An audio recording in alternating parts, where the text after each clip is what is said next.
Hello everyone, welcome to Sprint UPSC. So we are discussing the history of Tamil Nadu board. This is chapter 16 of Indian National Movement 1917 to 1947. So basically ये पूरा session हम पढ़ चुके हैं, detail में पढ़ चुके हैं, बट यहाँ पर इस पर्टिकुलर वीडियो में हम इसको समराइज़ करने वाले हैं.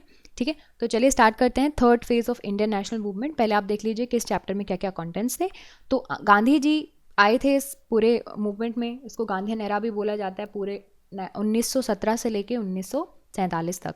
रॉलेट एक्ट कैसे पास किया गया, फिर जलियांवाला बाग मैसेकर हुआ, Khilafat movement, NCM, Swaraj party, Simon commission, Nehru report, CDM, round table conference, Poona pact, second world war, individual Satyagraha, Cripps mission and the third and final movement quit India movement, QIM, Indian national army, cabinet mission, Mountbatten plans और finally हमारे भारत की आज़ादी. तो अब start करते हैं. गांधी जी, देखो गांधी जी आ गए थे. Third phase final phase national movement का है आपका. ठीक है, इसको गांधीयन एरा भी बोलते हैं. तो पहले तो गांधी जी साउथ अफ्रीका में थे. वहाँ पे रेशियल डिस्क्रिमिनेशन, अपार्थेड के खिलाफ उन्होंने लड़ाई करी और फाइनली 1915 में भारत आए. तो इनके 3 मूवमेंट हैं, 3 लोकल मूवमेंट है जहाँ से उन्होंने शुरुआत करी. चंपारण, खेड़ा और अहमदाबाद मूवमेंट. ठीक है, तो इसकी वजह से, इन 3 मूवमेंट की वजह से गांधी जी लोगों के करीब आ पाए और फाइनली उन्होंने यहाँ पे पूरे ऑल इंडिया नेशनलिस्ट मूवमेंट वगैरह स्टार्ट करें. फिर देखो 1919 में क्या हो गया था, रॉलेट एक्ट पास कर दिया था. देखो अब क्या था, इस एक्ट के अंदर जो भी ब्रिटिश गवर्नमेंट किसी भी पर्सन को अरेस्ट कर सकती है अगर उसको इस चीज़ का सस्पिशन है कि वो किसी तरह की गलत एक्टिविटी कर रहा है. सिर्फ सस्पिशन के बेसिस पे any person can be arrested. तो इस चीज़ के, इस बारबरस रूल के खिलाफ हमारे पूरे भारत में ऑल इंडिया हड़ताल ऑर्गेनाइज करी गई थी 6 अप्रैल 1919 में.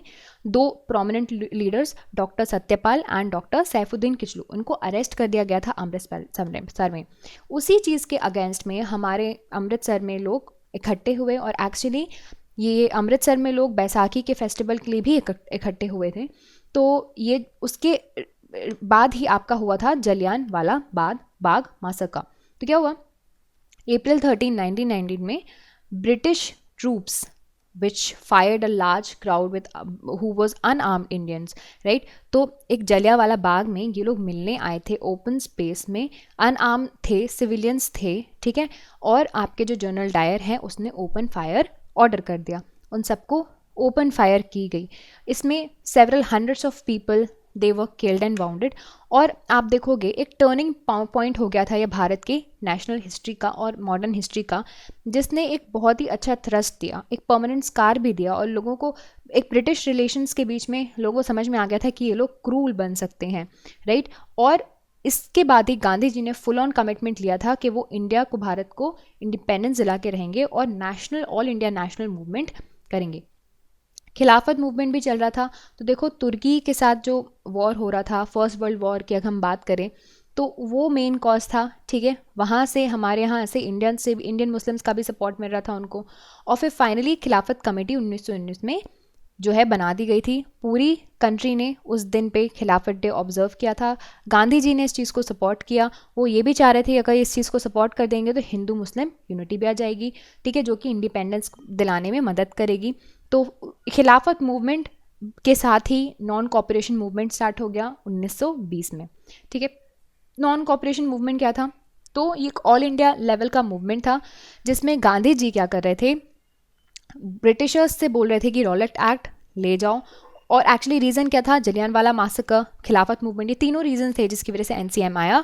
ये अप्रूव किया इंडियन नेशनल कांग्रेस ने नागपुर सेशन में 1920 में. ठीक है, अब इसके अंदर प्रोग्राम्स क्या क्या थे, क्या क्या चीज़ें हो रही थी. तो पहली बात तो जितने भी ऑलरेडी टाइटल्स मिले हुए हैं, पोजीशंस मिले हुए हैं, लोग उसको सरेंडर कर देंगे. लोकल बॉडीज से रिज़ाइन कर देंगे. इलेक्शंस से बायकॉट करेंगे जो कि 1919 एक्ट के अंतर्गत होना था. गवर्नमेंट फंक्शंस बायकॉट कर देंगे. Court, government school, colleges boycott कर देंगे. फॉरेन गुड्स बायकॉट करना है. National school, college, private panchayat, courts, इन सारी चीज़ों का एस्टैब्लिशमेंट करना है. और स्वदेशी गुड एंड खादी का प्रमोशन करना है. ये सारे प्रोग्राम थे आपके एनसीएम के. ठीक है, बट पूरा का पूरा मूवमेंट को कॉल ऑफ कर दिया गया था. क्यों? क्योंकि चौरी चौरा इंसिडेंट्स हो गया था. चौरी चौरा इंसिडेंट जो गोरखपुर डिस्ट्रिक्ट में हुआ था, वहाँ पे मॉब ने पुलिस स्टेशन को ओपन फायर कर दिया था, यानी कि जिंदा पूरा पुलिस स्टेशन पे फायर कर दिया था और आग लगा दी थी. तो उसमें बहुत सारे पुलिसमैन्स की around 2 policeman they were burn to death.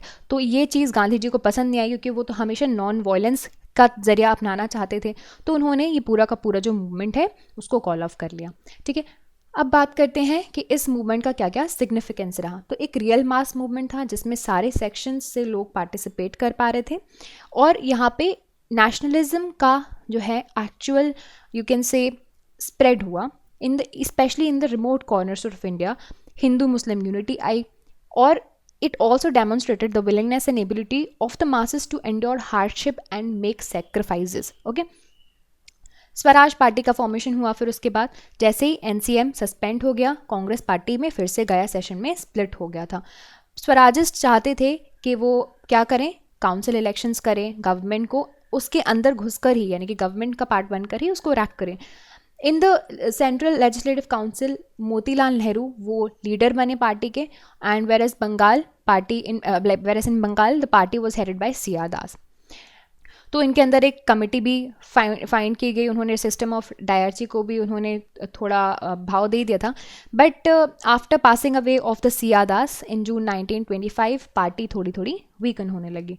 Simon commission आया 1927 में। तो देखो 1919 का एक्ट था जिसकी वजह से पूरा बवाल हुआ। तो ब्रिटिश गवर्नमेंट ने बोला कि यार उसकी रिव्यू कमीशन बनी चाहिए। 10 साल बाद होनी थी, बट 2 साल पहले ही 1927 में उन्होंने उसकी रिव्यू कमीशन बना दी। उसको बोलते हैं साइमन कमीशन। उसके 7 मेंबर्स थे, सातों के सातों इंग्लिशमैन थे, और भारत से एक भी इंसान नहीं लिया था उन्होंने। इसकी वजह से रिसेंटमेंट शुरू हो गया। ठीक है, एंड फिर सारी जगह जैसे ही साइमन कमीशन आ रहा था, सारी जगह ब्लैक फ्लैग्स जो थे वो फहराए जा रहे थे। उनको ग्रीट ब्लैक फ्लैग्स से एक्चुअली किया था, और बार बार लोग बोल रहे थे Simon go back, Simon go back. तो रिपोर्ट जब साइमन कमीशन की आई 1930 में पब्लिश की गई, और रिपोर्ट के अकॉर्डिंग उसने बोला कि जो कॉन्स्टिट्यूशनल एक्सपेरिमेंट था डायरची का वो अनसक्सेसफुल रहा, और उसने ऑटोनॉमस गवर्नमेंट के बारे में बात की। नेहरू रिपोर्ट की बात करते हैं 1928 में वो आई थी। सो यहाँ पे जो कमेटी थी, 8 लोगों की कमेटी थी, और उन्होंने फ्यूचर कॉन्स्टिट्यूशन भारत का कैसा होगा उसका एक ब्लूप्रिंट बनाया। मोतीलाल नेहरू जी इसको हेड कर रहे थे, और रिपोर्ट पब्लिश की थी कमेटी ने, और उसको बोला जाता है नेहरू रिपोर्ट।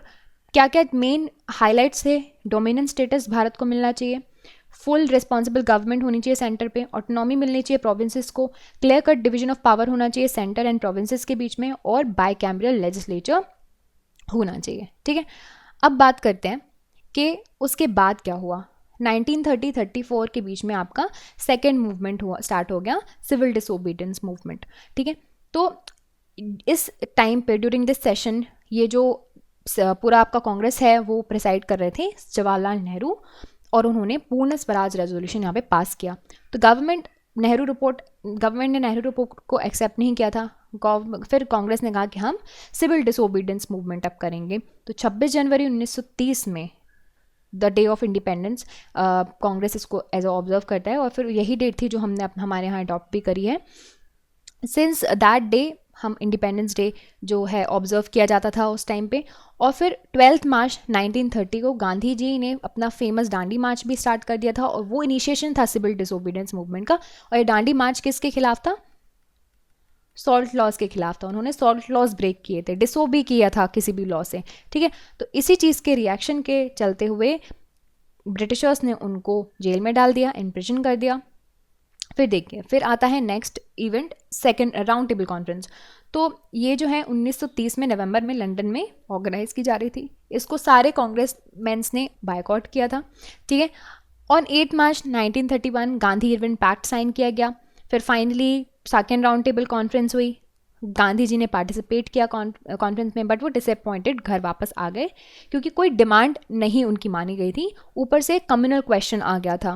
फिर 1932 में सिविल डिसोबीडियंस मूवमेंट फिर से उन्होंने रिज्यूम कर दिया। फिर पूना पैक्ट हुआ 26 अगस्त 1932 में। ब्रिटिश प्राइम मिनिस्टर रैमसे उन्होंने अनाउंसमेंट किया और बोला कि कम्युनल अवार्ड देने वाले हैं, यानी कि अब हमारे यहाँ कम्युनल रिप्रेजेंटेशन होगा। बेसिकली डिप्रेस क्लास को आपको सेपरेट इलेक्टोरेट देने की बात की जा रही थी। गांधी जी इस आइडिया के अगेंस्ट थे, और उन्होंने जारी कर दिया फास्ट ऑन टू डेथ। और वो उस वक्त पे यरवदा जेल में ही थे। और फाइनली एक अग्रीमेंट बैठा डॉक्टर अंबेडकर का और गांधी जी के बीच में, क्योंकि डॉक्टर अंबेडकर ही तो ये डिमांड कर रहे थे ना। तो अग्रीमेंट बैठा पूना पैक्ट इसको बोला जाता है। फिर उसके बाद पूना पैक्ट के बाद थर्ड राउंड के टेबल कॉन्फ्रेंस हुआ और फिर वो ख़त्म हुई। सेकेंड वर्ल्ड वॉर भी चल रहा था उस वक्त विश्व में और नेशनल मूवमेंट भी हमारे यहाँ चल रहा था। तो देखो ब्रिटिश गवर्नमेंट ने क्या किया, हमारे भारत के ट्रूप्स को लगा दिया विदाउट इवन कंसल्टिंग आस इंडियंस, उनको लगा दिया सेकेंड वर्ल्ड वॉर में। तो कांग्रेस मैंस ने इस चीज़ को बहुत ही अच्छे से उन्होंने अपोज भी किया कि भाई ऐसे कैसे आप हमारे देश के लोगों को लगा सकते हो और भारत को उस वॉर में लेकर आ सकते हो। तो इस चीज़ का प्रोटेस्ट करने के लिए कांग्रेस ने सारे मिनिस्ट्रीज एंड प्रोविंसेस से क्या कर दिया, वहाँ से रिज़ाइन कर दिया। इंडिविजुअल सत्याग्रह हो रहे थे। सो देखिए during the course of second world war Bharat का कॉपरेशन लेने के लिए ब्रिटिश गवर्नमेंट ने एक चीज़ ऑफ़र कर दी है ना, ऑगस्ट ऑफर। तो गांधी जी इस चीज़ से सेटिस्फाइड नहीं थे, उन्होंने ऑफर्स को रिजेक्ट कर दिया और इंडिविजुअल सत्याग्रह लॉन्च कर दिए। ठीक है, फिर 1942 में क्रिप्स मिशन आया। तो देखो war time international situation worsen हो रही थी, ब्रिटिश गवर्नमेंट इंडियन गवर्नमेंट से कॉपरेशन चाह रहा था, इंडियन से कॉपरेशन चाह रहा था, तो उन्होंने क्रिप्स भेजे, क्रिप्स मिशन भेजा। ठीक है, तो क्रिप्स ने रिकमेंड किया कि भाई हाँ हम प्रॉमिस करते हैं कि आपको डोमिनेंट स्टेटस देंगे, माइनॉरिटीज़ को प्रोटेक्ट करेंगे और आप कॉन्स्टिट्यूएंट असेंबली बनाओ और अपना कॉन्स्टिट्यूशन बनाओ। गांधी जी फिर नहीं मान रहे थे। गांधी जी ने कहा ये पोस्ट डेटेड चेक है, अब हमारी डिमांड्स और बढ़ चुकी हैं, हमें फुल ऑन इंडिपेंडेंस चाहिए, अब ये सारी चीज़ों से हमारा काम नहीं चलेगा। फिर quit India movement Gandhi ji ने लॉन्च कर दिया। क्विट इंडिया यानी कि भारत छोड़ो आंदोलन, कि अब आप भारत एकदम छोड़ दो। तो सेम डे गांधी जी ने एक और कॉल दिया था, डू और डाई। फिर 8 एंड 9 अगस्त 1942 गवर्नमेंट ने प्रोमिनेंट लीडर्स को अरेस्ट कर लिया। 43 में मूवमेंट का और ज़्यादा मोमेंटम बढ़ गया, आर्म अटैक्स होने लगे है ना।